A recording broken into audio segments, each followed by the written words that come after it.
আসসালামু আলাইকুম। সুপ্রিয় ১৮তম পরীক্ষার্থীবৃন্দ, আজ আমরা আলোচনা করব, যেহেতু অনেকজন আমাকে কমেন্ট করতেছে যে ভাইয়া আপনি কিভাবে লিখে পাস করলেন। আমি তো ১৬তম ১৭তম পরীক্ষা দিয়ে আমি পাস করতে পারিনি। অনেক স্টুডেন্ট রয়েছে, অনেক ভাইয়েরা রয়েছেন যারা পাস করতে পারেননি। তারা আমাকে আমার ভিডিওর নিচে কমেন্ট করতেছে এবং আমার হাতের লেখা দেখতে যাচ্ছে। আসলে লেখা দেখার মতো তেমন পরিচয় আমি পাইনি। আমি এ নিয়ে একটা ভিডিও করলাম যাতে সবারই উপকার হয়। আপনারা যারা এই সাবজেক্ট অর্থাৎ সমাজবিজ্ঞান, ইসলামের ইতিহাস, রাষ্ট্রবিজ্ঞান, দর্শন, এই ধরনের সাবজেক্ট যাদের আছে তারা এই ভিডিওটি দেখতে পারেন, বা অন্য সাবজেক্ট যারা তারাও দেখতে পারেন। কারণ লেখা তো সবগুলো সাবজেক্টে তো লিখতে হবে। তাই লেখার কোয়ালিটি আসলে আমার হাতের লেখা ততটা ভালো না। আমি আসলে দেখাতে চাইনি। আমি জানি না আমি কিভাবে লিখেছি। তবুও আমি যতটুকু লিখেছি বা যেভাবে লিখেছিলাম সেরকম একটু লেখা আপনাদের কাছে তুলে ধরার চেষ্টা করেছি। তো আপনারা এভাবে বা এর চেয়ে আরো ভালো আপনারা লিখতে পারেন জানি। তবুও কিছু লেখার সিস্টেম আছে, আপনারা দেখে নিতে পারেন। সো চলুন আমরা শুরু করি। এবং আমরা আজকে, আমি যেহেতু রাষ্ট্রবিজ্ঞানের স্টুডেন্ট ছিলাম এবং আমি ১৭তম নিবন্ধনে রাষ্ট্রবিজ্ঞান কলেজ পর্যায়ে প্রভাষক পদে আসলে আমি উত্তীর্ণ হয়েছি রিটেন এবং ভাইভা পরীক্ষায়। এবং আপনাদের দ্বারা ইনশাল্লাহ জব হতে পারে, যেহেতু আমরা অলরেডি অ্যাপ্লাই করেছি এবং আমাদের সাবজেক্টে পাস করেছে মাত্র ১৩০ জন এবং পোস্ট ফাঁকা রয়েছে ৩০৯টি। তাই আশাবাদী যে সবার জব হওয়ার পরেও অনেক পোস্ট আবার ফাঁকা থাকবে এবার। সো এরপর থেকে যারা ১৮তম ১৯তম পরীক্ষা যারা টেকবেন তাদের জব নিয়ে আর কোনো চিন্তা ভাবনার কারণ নেই। কারণ অনেক পদ ফাঁকা থাকবে, প্রার্থী পাবে না, যেহেতু ১ থেকে ১৫তম অলরেডি ব্যান্ড করে দিয়েছে। ওরা আর কখনো অ্যাপ্লাই করতে পারবে না। So let's get started. আমি আজকে একটা প্রশ্ন দেখাবো রাষ্ট্রবিজ্ঞান থেকে। যে প্রশ্নটি আমি যেভাবে পরীক্ষায় আরকি লিখেছিলাম, চলেন দেখি কিভাবে আপনি একটা প্রশ্ন সম্পূর্ণরূপে লিখবেন। একটি রচনামূলক প্রশ্ন। দেখেন আমি কিন্তু কোনো কালার পেন ইউজ করিনি। আমি এখানে সম্পূর্ণ আমার যতটুকু লেখা আমি সম্পূর্ণ লেখাই কালো পেন দ্বারাই আসলে লিখেছি এবং একটি প্রশ্ন কমপ্লিট করেছি, যেখানে আমি অন্য কোনো পেন বা পেন্সিল ইউজ করিনি, শুধুমাত্র কালো পেন দ্বারা। এই যে দেখেন, আমি হুবহু এইরকম করেই লিখেছিলাম, যেটা আপনাদের কাছে শেয়ার করতেছি। ১ নং প্রশ্নের উত্তর দিয়ে নিচে একটা আন্ডারলাইন দিয়েছিলাম। এরপর ভূমিকা দিয়ে এই এতটুকু ৩-৪ লাইন একটা ভূমিকা আমি নিজের ভাষায় আসলে লিখেছিলাম। আপনারাও লেখার চেষ্টা করবেন। এখানে যেমন আমি রাষ্ট্রবিজ্ঞান কাকে বলে, রাষ্ট্রবিজ্ঞানের প্রকৃতি বা স্বরূপ আলোচনা করো, এই প্রশ্নটি আজ আমি উত্তর আলোচনা করতেছি। ভূমিকা দিয়েছি রাষ্ট্রবিজ্ঞান হচ্ছে আধুনিক শাসন ব্যবস্থার মূল উপযোগ্য বিষয়, তবে সংক্ষিপ্ত পরিচয়ে এর প্রকৃতি ও স্বরূপ নির্ণয় করা কঠিন। নিম্নে রাষ্ট্রবিজ্ঞানের স্বরূপ বা প্রকৃতি সম্পর্কে বিস্তারিত আলোচনা করা হলো। এখান থেকে আমরা লেখা শুরু। এরপর রাষ্ট্রবিজ্ঞানের সংজ্ঞা। রাষ্ট্রবিজ্ঞানের সংজ্ঞা। সাধারণভাবে রাষ্ট্রবিজ্ঞান বলতে সে বিষয়টিকে বোঝায় যা সমাজবদ্ধ মানুষের রাজনৈতিক বা রাষ্ট্রনৈতিক জীবন সম্পর্কে আলোচনা করে।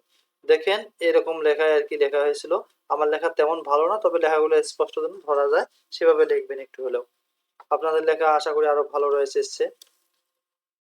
রাষ্ট্রবিজ্ঞান শব্দটির ইংরেজি প্রতিশব্দ হলো পলিটিক্যাল সায়েন্স, যা গ্রিক শব্দ পোলিস থেকে এসেছে। পোলিস অর্থ নগর।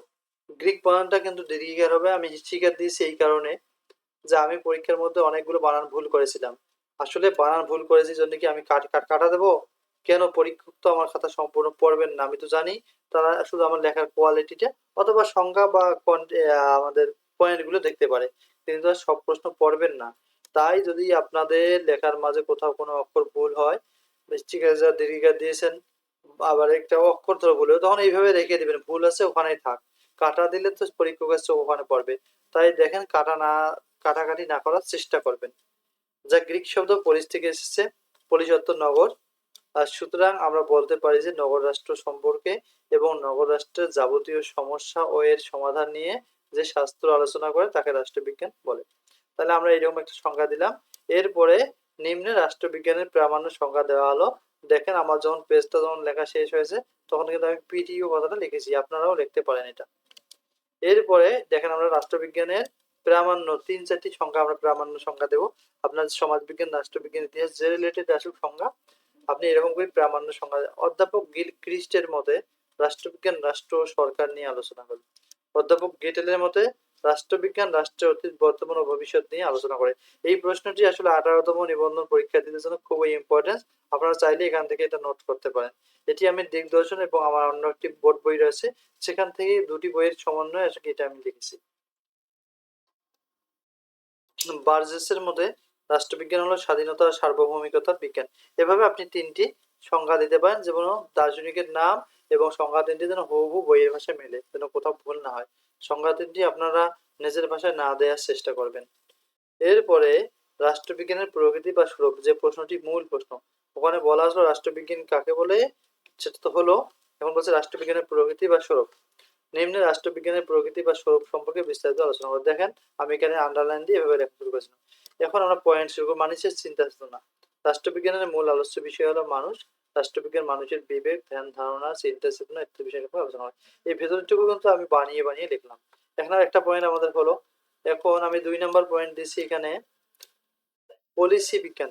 সমাজবিজ্ঞান বা সামাজিক মনস্তাত্ত্বিক সম্পর্কে যা বোঝায় পলিসি বিজ্ঞান ঠিক তারই বিকল্প হিসেবে কাজ করে, যা মানুষের জীবনে যথেষ্ট প্রভাব বিস্তার করে থাকে। ভেতরটুকু আপনি বানিয়ে লেখার চেষ্টা করবেন এবং 2-3 লাইন মিনিমাম লেখার চেষ্টা করবেন একটি পয়েন্টের বর্ণনা।